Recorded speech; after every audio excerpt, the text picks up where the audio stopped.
Assalamualaikum warahmatullahi wabarakatuh. Salam sejahtera untuk kita semua. Apa kabar? Semoga dalam keadaan baik dan sehat ya. Pada video kali ini kita akan mengulas tentang dinamika penduduk benua-benua di dunia.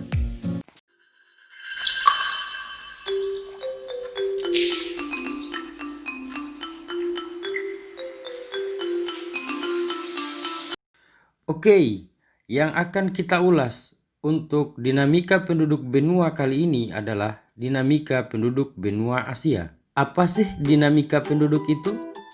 Sebelumnya, kita harus ketahui apa itu dinamika dan apa itu penduduk.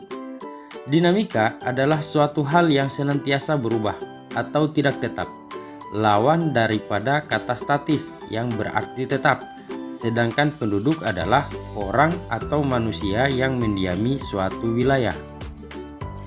Jadi, dinamika penduduk adalah perubahan keadaan penduduk dari sisi jumlah, distribusi, dan komposisinya.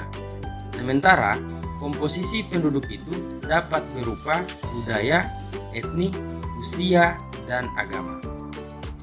Ada beberapa faktor yang mempengaruhi terjadinya dinamika penduduk. Yang pertama adalah kelahiran. Kelahiran dapat menyebabkan bertambahnya jumlah penduduk. Yang kedua adalah kematian. Kematian sendiri dapat menyebabkan berkurangnya jumlah penduduk. Yang ketiga adalah migrasi, yang dapat menambah ataupun mengurangi jumlah penduduk suatu wilayah tertentu. Bagaimana dinamika penduduk Asia? Kita mulai dari sisi jumlah penduduk. Berdasarkan data World Population Datasheet, jumlah penduduk Asia pada tahun 2005 mencapai 3.921 juta jiwa dan terus bertambah hingga pada tahun 2015 menjadi 4.397 juta jiwa. Ini mengartikan bahwa dalam kurun waktu 10 tahun, jumlah penduduk Asia mengalami peningkatan sekitar 476 juta jiwa. Hal ini menjadikan Asia sebagai benua yang memiliki penduduk paling banyak di antara benua-benua yang lain.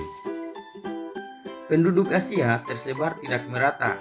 Beberapa negara di Asia merupakan negara dengan kepadatan penduduk terbesar di dunia, seperti di Cina, India, dan Indonesia. Wilayah dengan jumlah kepadatan cukup tinggi terlihat di kawasan Asia Timur, seperti di kota Tokyo dan Osaka, negara Jepang, Shanghai dan Beijing di Cina. Juga terlihat kepadatan penduduk di kawasan Asia Selatan, tepatnya di kota Delhi dan Mumbai di India, serta juga terlihat di kawasan Asia Tenggara, tepatnya di Jakarta, Indonesia. Wilayah pedalaman relatif jarang penduduknya. Hal ini dikarenakan daerah atau wilayah pedalaman memiliki bentuk permukaan bumi atau relief pegunungan. Juga ada beberapa tempat yang dapat dikatakan sebagai daerah atau wilayah gurun. Selain itu, daerah pedalaman juga belum memiliki sarana dan prasarana yang memadai untuk menunjang pertumbuhan atau perkembangan penduduk yang ada. Jika dilihat berdasarkan komposisi usia, penduduk Asia yang berusia di bawah 15 tahun itu sebesar 25%. Selanjutnya, penduduk yang berusia di atas 65 tahun sebesar 8% dan penduduk yang berusia di antara 15 sampai 65 tahun sebesar 67%. Hal ini menandakan bahwa sebagian besar penduduk Asia tergolong usia produktif, di mana telah kita ketahui bahwa usia produktif itu adalah penduduk yang memiliki usia antara 15 sampai 65 tahun. Yaman, Suriah, Arab Saudi, Laos, dan Yordania merupakan negara dengan pertumbuhan penduduk tinggi, yaitu di atas 2,5%, di mana rata-rata laju pertumbuhan penduduk Asia adalah 1,5% per tahun. Berdasarkan Human Development Index (HDI) atau Indeks Pembangunan Manusia, yang merupakan gabungan dari indikator angka harapan hidup sejak lahir, pendidikan, dan pendapatan per kapita. Jika suatu negara memiliki skor HDI yang tinggi, maka penduduk negara tersebut menunjukkan angka harapan hidup yang tinggi, pendidikan yang rata-rata tinggi, dan juga pendapatan per kapita tinggi. Kualitas penduduk Asia ternyata variatif.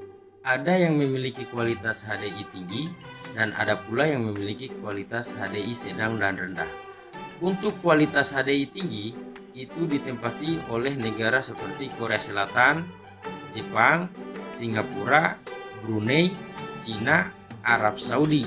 Sedangkan negara yang berkualitas HDI sedang adalah Indonesia, dan kategori negara dengan kualitas HDI rendah adalah Nepal. Berdasarkan komposisi ras, penduduk di benua Asia terdiri dari 3 ras utama, yaitu ras Mongoloid, ras Kaukasoid, dan ras Negroid. Ras-ras tersebut telah bercampur baur sehingga mengalami proses asimilasi. Ya, mungkin bisa dikatakan blasteran gitu. Tetapi dalam wilayah tertentu masih terdapat ras yang dominan, seperti untuk wilayah Asia Utara dan Asia Tengah, mayoritas adalah ras Kaukasoid dan Europoid, seperti di wilayah negara Uzbekistan dan kawan-kawan. Untuk wilayah Asia Timur dan Asia Tenggara, mayoritas ras adalah ras Mongoloid, seperti kita di Indonesia. Untuk wilayah Asia Selatan bagian tengah adalah ras Kaukasoid. Asia Selatan bagian selatan itu didominasi oleh ras Negroid, seperti suku bangsa Dravida di India Selatan dan Sri Lanka. Untuk wilayah Asia Barat, Timur Tengah bagian selatan, khususnya Semenanjung Arab, Yaman, dan Oman, itu mayoritas penduduknya adalah ras Negroid. Untuk wilayah Asia Kecil, Asia Barat, Timur Tengah bagian utara, didominasi oleh Kaukasoid dan Negroid. Asia memiliki budaya yang sangat beragam. Asia merupakan tempat lahirnya agama-agama besar di dunia, seperti agama Islam, agama Hindu dan Buddha yang banyak dianut oleh bangsa India, Cina, dan Jepang, agama Sikh di India, agama Konfusianisme dan Taoisme di Cina, agama Shinto di Jepang, dan agama Yahudi serta agama Kristen. Asia juga merupakan benua yang paling banyak memiliki bahasa. Menurut data World Atlas, di Asia terdapat kurang lebih 2000 bahasa. Sebagai contoh, di Indonesia terdapat sekitar 600 bahasa. Di Filipina terdapat kurang lebih sekitar 100 bahasa dan 1683 di daerah India. Kita bisa lihat pada tampilan di bawah. Ada beberapa contoh bahasa-bahasa yang digunakan di Asia, seperti bahasa Tamil di India, bahasa Tagalog di Filipina, bahasa Mandarin di Cina, bahasa Arab di Timur Tengah, dan bahasa Melayu yang digunakan di Indonesia dan Malaysia. Asia juga memiliki kekayaan dan keragaman budaya yang tidak kalah hebatnya, seperti karya seni, literatur dan musik, porselen, keramik, kaligrafi, lukisan, peralatan dari gelas dan metal, tekstil, dan arsitektur. Bagaimana dengan kita di Indonesia? Sesungguhnya kita harus bersyukur dan bangga kita hidup dan tinggal di negara kita tercinta Indonesia, yang sangat banyak memiliki keanekaragaman, mulai dari suku bangsa, bahasa, maupun karya-karya seni lainnya. Terima kasih, sampai jumpa di video berikutnya.